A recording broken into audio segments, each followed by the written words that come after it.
Bem, pessoal, vamos estar discutindo sobre a histofisiologia do sistema nervoso central. Em se tratando do próprio sistema nervoso, a gente pode discutir aí a importância que ele tem para a manutenção das diversas atividades do nosso próprio corpo, dividindo aí anatomicamente em sistema nervoso central e periférico, central recebendo aí as informações advindas de estímulos externos por uma via aferente e podendo responder a esses estímulos por uma via eferente. E aí integra diretamente com o próprio sistema nervoso periférico por um conjunto de nervos que são fibras axonais agrupadas, podendo ser envolvidas aí pela própria bainha de mielina, que vai estar aumentando esse estímulo e a condução do impulso nervoso para algum alvo específico. Então a gente vê que os neurônios, eles são as células excitáveis aí dentro desse próprio sistema nervoso, e a gente também vai ter células da glia que vão estar contribuindo para dar essa sustentação, esta nutrição, ajudar na metabolização, captação e processamento de neurotransmissores, produção e liberação de gliotransmissores também. Então a gente tem aí um conjunto, uma gama muito importante do próprio sistema nervoso associado. Quando a gente olha a luz embriológica, o próprio sistema nervoso ele é oriundo a partir lá do ectoderma, que se diferencia em neuroectoderma, que é o mesmo tecido embrionário, no caso do ectoderma, que vai estar originando a própria pele, né? Na verdade, é o próprio tecido epitelial de uma forma geral. E a gente vai ter aí ele formando essas células neuroectodérmicas lá do tubo neural, vai estar formando o próprio sistema nervoso. Então, a gente vai tê-lo responsável por esta regulação interna e coordenação. Além disso, muito baixa produção de matriz extracelular presente aí.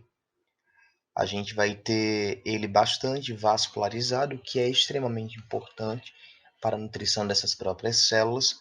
Além disso, também células que vão estar especializadas aí para desenvolver essas diversas funções. Os principais tipos de células foram as que já mencionei, o próprio neurônio e a própria célula da glia, onde a gente vai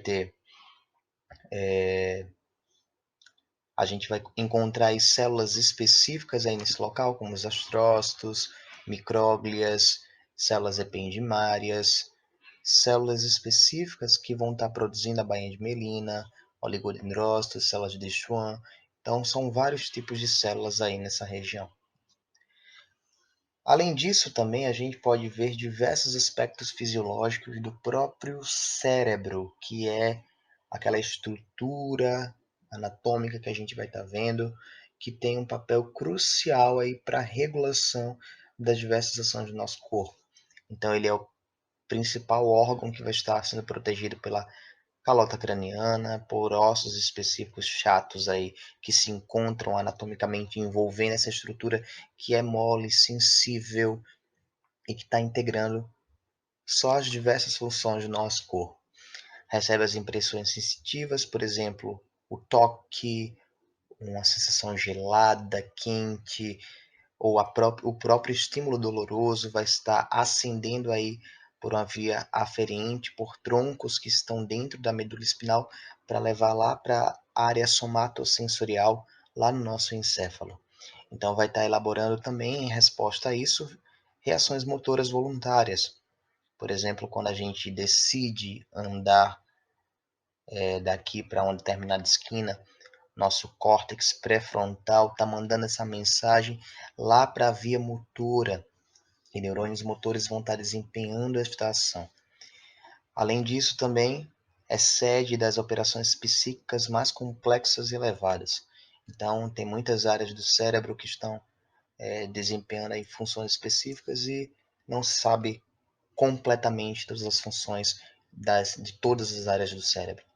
Então tem muito que se discutir ainda, muito a de se descobrir.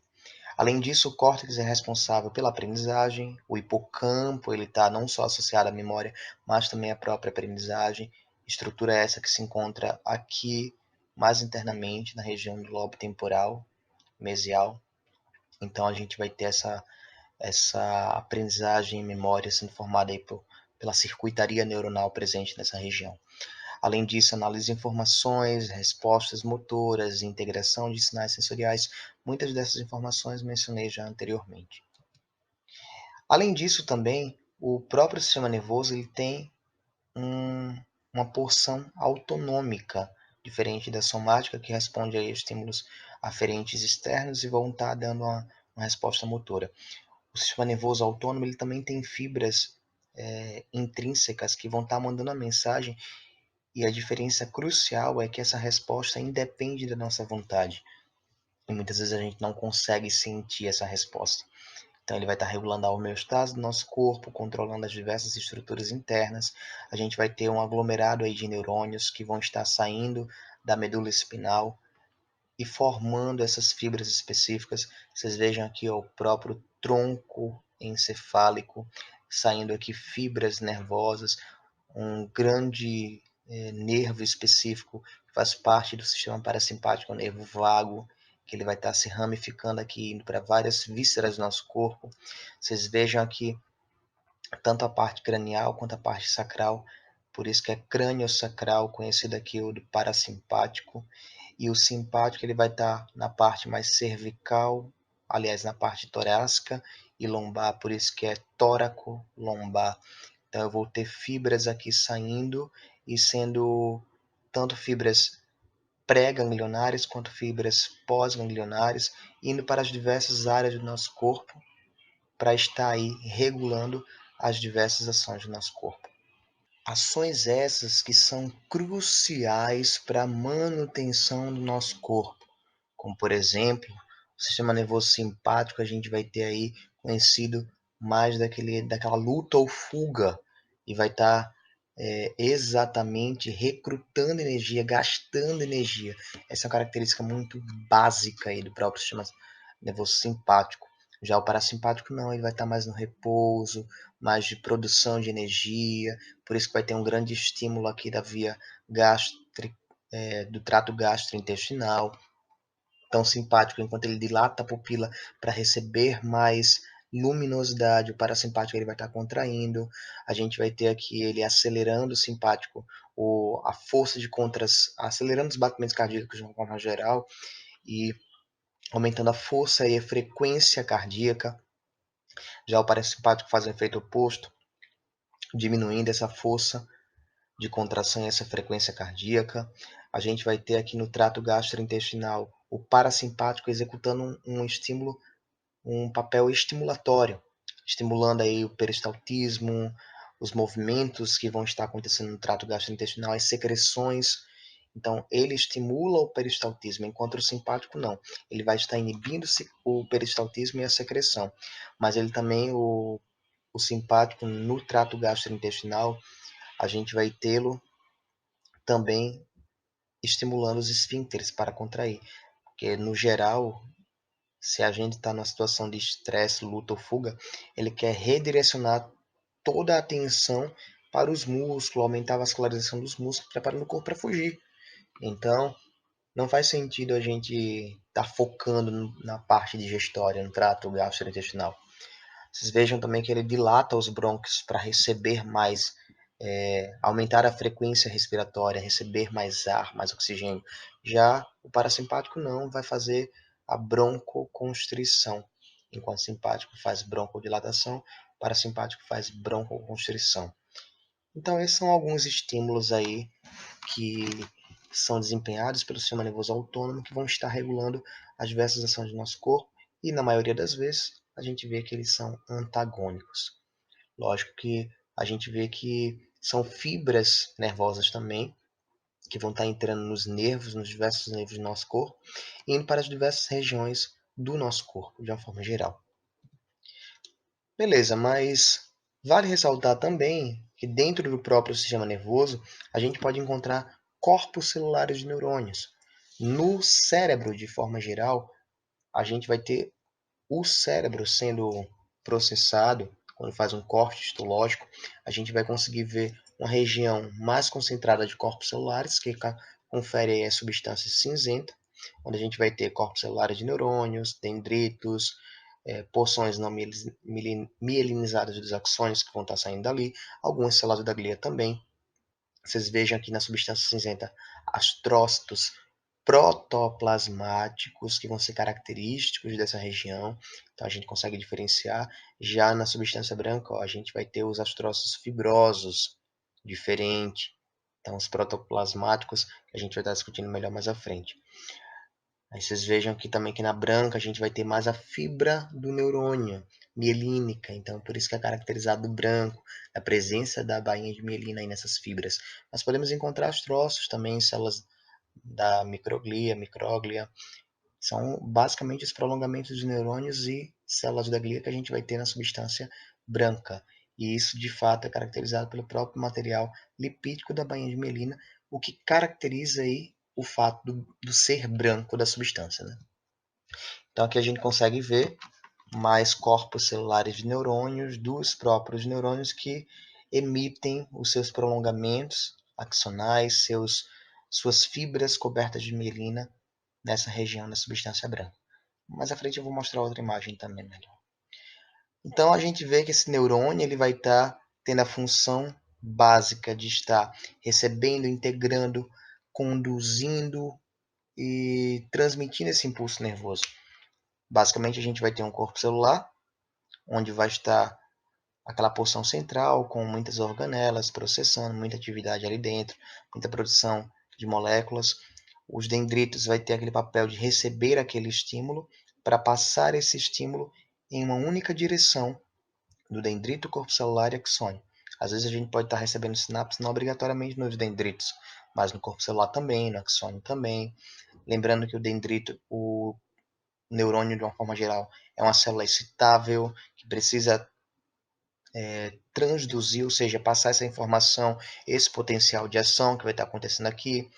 Então, para que o potencial de ação aconteça, é necessário ter essa diferença de concentrações iônicas aí na própria célula, que vai estar sendo conduzida ao longo desse prolongamento nervoso, para que essas informações elas passem para outro neurônio. No caso aqui, para um segundo neurônio, que é um neurônio pós-sináptico.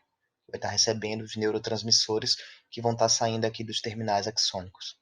Então a gente vai ter esses botões terminais, que são eles que vão estar armazenando os diversos neurotransmissores, que se esse neurônio aqui for um neurônio excitatório, ele vai estar, por exemplo, liberando um neurotransmissor excitatório, como o glutamato. Então a gente tem aqui o exemplo do neurônio, né? O corpo celular, bem maior, seu núcleo está aqui, então a gente vai ter dendritos, depois o próprio axônio se prolongando. O neurônio ele também pode ter diferenças de formatos do seu corpo celular. A gente pode ter aqui neurônio piramidal, que é um neurônio típico com uma parte basal, uma parte apical, outra parte basal, que é característico do próprio neurônio, com essa forma mais triangular. Então a gente consegue ver esse neurônio, que eu vou mostrar mais à frente também, lá no hipocampo. Então esses neurônios, eles são, lá no hipocampo, além de ter esse formato exatamente de triângulo, a gente tem aí ele servindo também como neurônio excitatório, que vai estar recebendo os estímulos, mandando esses estímulos para outras vias. No caso do hipocampo, muito importante para aprendizagem e memória. Então aqui a gente vê o dendrito apical, os basais, como eu falei antes, uma característica típica aqui do neurônio piramidal. Então a gente vê que além do próprio neurônio, a gente pode encontrar as próprias células da glia, tendo inúmeras funções e inúmeros tipos. Proteção, sustentação, a parte do metabolismo, contribuindo aí para gerar nutrientes para o próprio neurônio. Além disso, estando entre os neurônios, funcionando aí com um papel mecânico de sustentação para esses neurônios. Então nós temos N funções associadas aí às próprias células da glia e que vão estar sendo cruciais aí para os próprios neurônios. Vejam a microglia. A microglia ela é o macrófago do sistema nervoso. Então ela tem o papel de fagocitar, de englobar, fazer a invaginação de moléculas estranhas. células epididimárias estão revestindo ali os próprios ventrículos, sendo células epiteliais modificadas, como já mencionado no tecido epitelial. Essas células elas podem estar contribuindo para a produção do líquor, que vai estar revestindo aí tanto o encéfalo quanto a própria medula. Ele vai cair lá no canal central da medula e vai revestir a medula. A gente tem as células de Schwann, que produzem a bainha de mielina lá para o sistema nervoso periférico, oligodendrócitos, que têm o mesmo papel, só que dentro do sistema nervoso central, e os astrócitos, que têm N funções e podem ser fibrosos ou protoplasmáticos. Então, os astrócitos a gente vê aí que eles são heterogêneos, eles podem ter esses dois tipos, como mencionei, eles são neuroglias bem importantes e que fornecem um suporte físico e metabólico essencial para os próprios neurônios. Nutrição, sustentação, recaptação de neurotransmissores, processamento desses neurotransmissores, gliotransmissores. Então, eles têm aí papéis cruciais para a própria manutenção de uma condução de um impulso nervoso, de uma condução do impulso nervoso. Além disso, a gente pode então especificar aqui o astrócito fibroso. Vejam que eles, como mencionado, eles vão se encontrar lá na substância branca, possui menos prolongamentos, só que os seus prolongamentos eles são relativamente retos. Então, vejam aqui que eles vão estar presentes de pés vasculares. Além disso, é importante mencionar que os astrócitos eles vão participar seus prolongamentos da própria barreira hematoencefálica. Então, a barreira hematoencefálica é um componente crucial. A gente vai ter pericitos ali presente também. As próprias células endoteliais dos capilares vão ser específicas aí, vão ser especializadas nessa região para estar garantindo uma barreira, evitando que nem tudo entre aí no próprio sistema nervoso. Que a gente observa que o sistema nervoso aí, ele precisa ter essa regulação fria aí, bem tênue, para que a gente resista a qualquer comportamento estranho, qualquer entrada de alguma substância estranha aí no próprio sistema nervoso. Além disso, vocês veem o astrócito protoplasmático, que em contraponto a gente pode encontrar na substância cinzenta. A gente vai ter numerosos prolongamentos, eles vão ser mais curtos e mais ramificados, diferente do outro, que a gente tinha menos prolongamentos, só que eles eram maiores. Esse aqui não, eles têm mais prolongamentos, só que são mais curtos. E aí a gente vê as funções que a gente já mencionou, né? A presença de neurotransmissores, de remover daquela região, dar sustentação para o neurônio, regulação metabólica. E outro ponto importante é que a gente pode ter armazenamento de glicogênio também nessas células. Por quê? O neurônio ele é glicodependente. Então, quando a gente está no jejum, e se fica prolongado demais, o corpo ele tende a apelar para outras vias metabólicas. Só que o estoque de glicogênio aí é muito curto, é muito pouco. Então, no instante acaba. Daí o corpo apela para outras vias metabólicas, até corpos cetônicos podem ir para a região do cérebro para tentar nutrir e gerar essa, essa energia que o cérebro precisa, né? Além desses dois tipos de células, nós temos os oligodendrócitos, que são células que vão produzir a bainha de mielina, vão estar garantindo aí a presença dessa mielina para os axônios. Então a gente já bem discutiu aqui sobre a importância da bainha de mielina como isolante elétrico, um acelerador, né, estimular a rapidez da transmissão desse impulso nervoso. Fibras mielínicas conduzem esse impulso nervoso de uma forma mais rápida, fibras amielínicas mais lenta. Então a gente vai observar esse papel crucial aí que esse componente com constituinte lipídico vai contribuir aí como isolante para esses neurônios.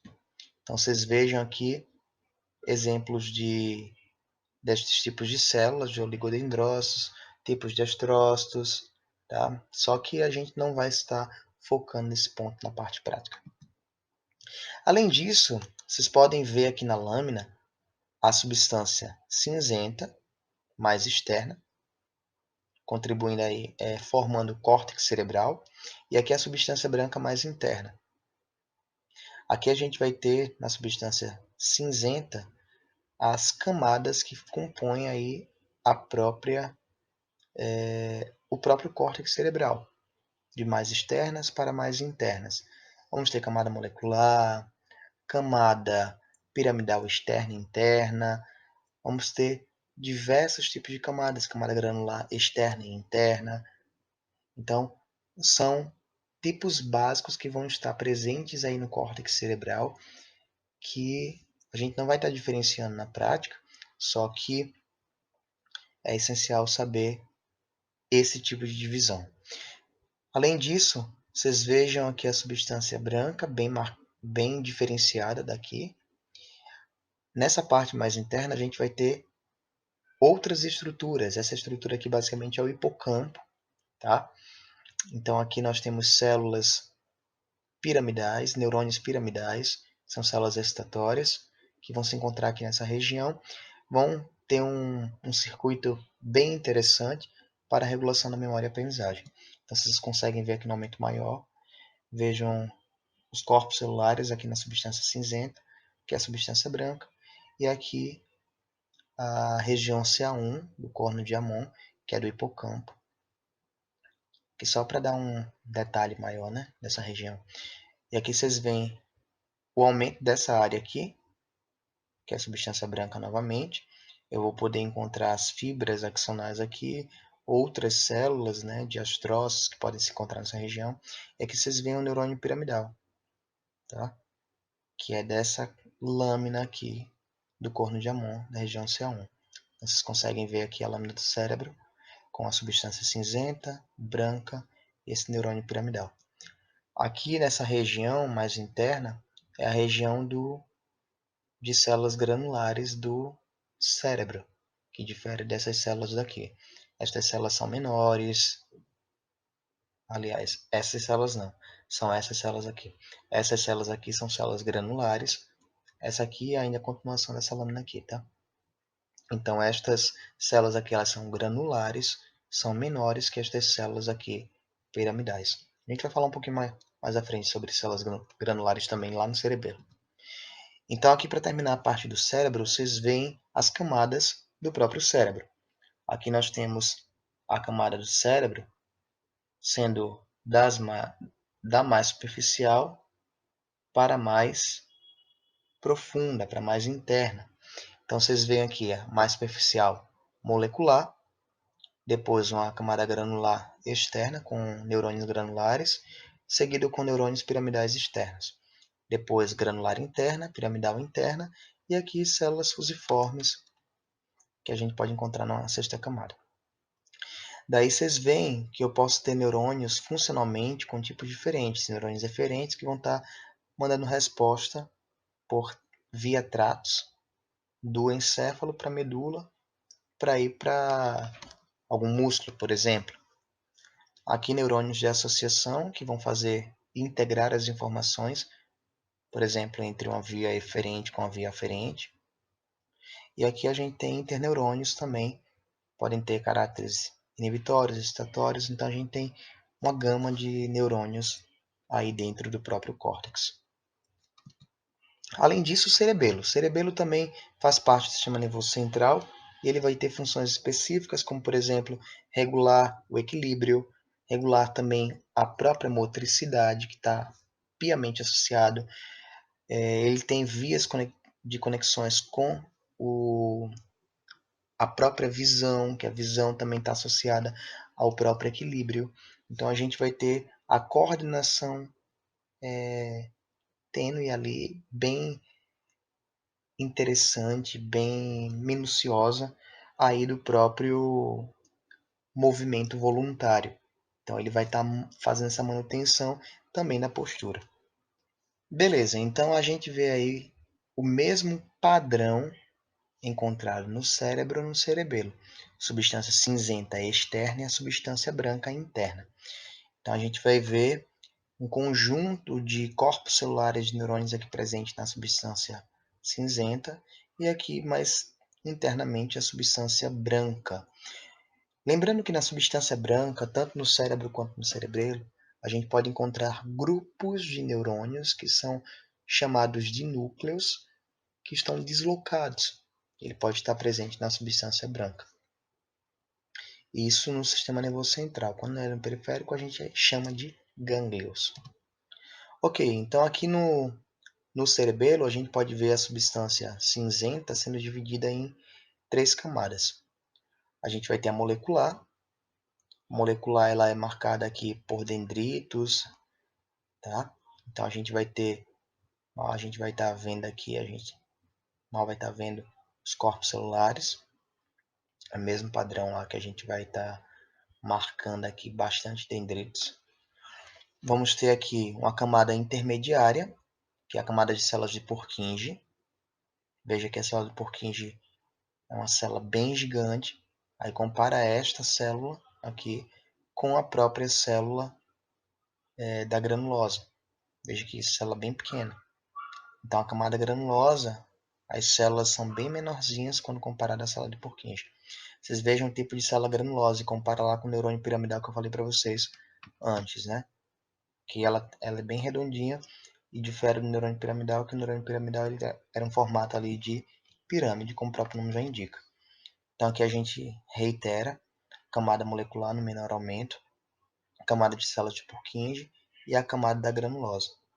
Aqui vocês veem a mesma coisa. Vejam que o córtex cerebelar ele tem ele é convoluto, né? Ele tem essas reentrâncias aqui.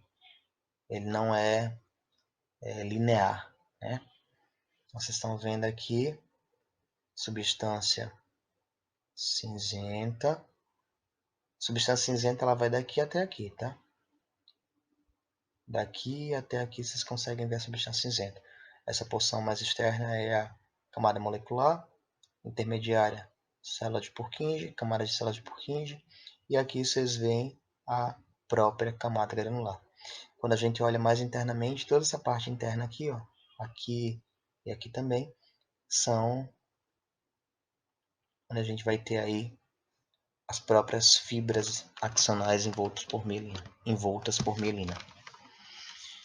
Beleza, então na substância branca, basicamente a gente vai ter axônios mielinizados, células da glia, oligodendrócitos.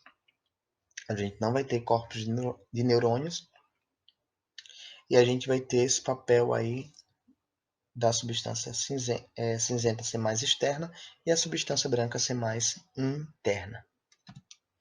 Aí aqui vocês veem, mais uma vez, para reforçar, substância cinzenta até essa parte daqui interna, camada molecular, células de Purkinje, camada granular. O maior aumento, camada molecular, células de Purkinje, camada granulosa. E aqui a substância branca, que também é substância branca. E bem maior aqui, ó, camada molecular, células de Purkinje, camada granular. Tudo isso aqui confere a substância branca. Beleza, pessoal? É isso. Bons estudos para vocês.